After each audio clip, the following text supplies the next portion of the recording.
Well, first of all, I didn't pull them from School 48. This class was abandoned by the Board of Education. And their parents, working along with us, have decided that something has to be done. And that's why they're here. We're concerned about their education, and we're going to see that they get one way or another. There was a third grade teacher who had been out on maternity leave. And the teacher who came in had demonstrated her caring for the children, and she had communicated with the parents, and they were encouraged with what was going on in that classroom. And when the other teacher came back, the Board of Education wanted to bring her back and displace a teacher that had built up some trust and communication between the parents and the children. And so they asked that this teacher remain. Board of Education said no.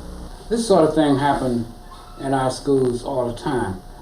This teacher apparently was being very effective. She had visited most of the homes and talked to most of the parents, and she was very close to the students, and we thought she was doing a great job.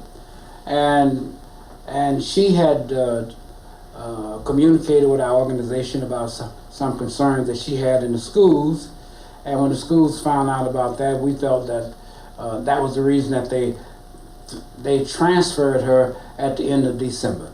And we thought that was a very terrible thing to do to the students and the parents. And so we suggested to the board, if they did that, we were going to take that class out of school, because what the board was doing was abandoning that class.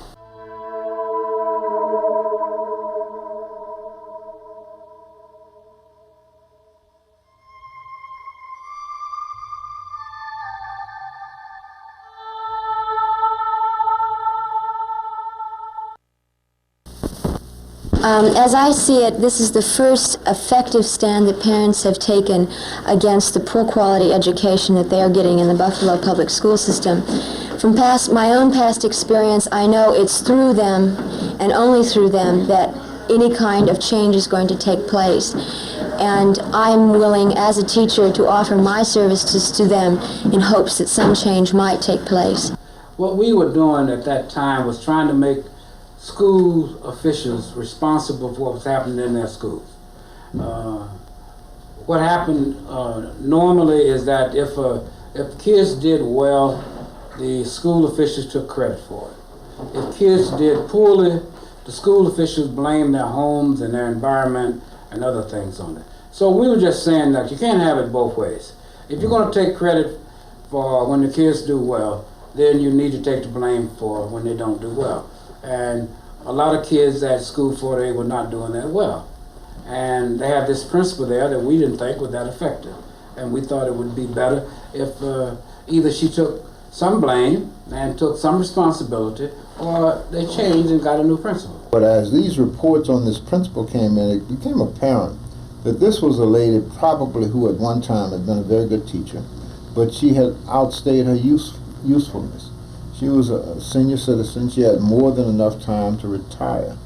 And she simply was not in control of that school. A lot of bad things were happening there.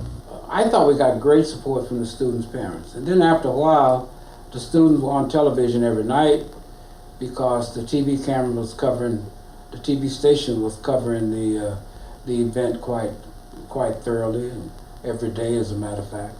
And so the word began to spread around. I think that you have to remember, we're talking 1968, 1969, and a lot of African Americans were not accustomed to challenging institutions of authority.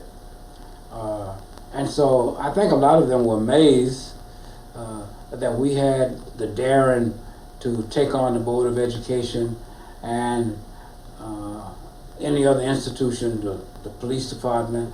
But, and I think that gave them encouragement. So on one end, I think we got quite a bit of support. And more than that, I think we created a lot of encouragement for people in the community. And so there was a sort of a stand taken.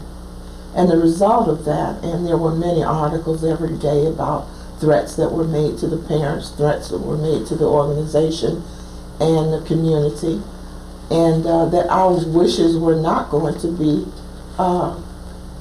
answered.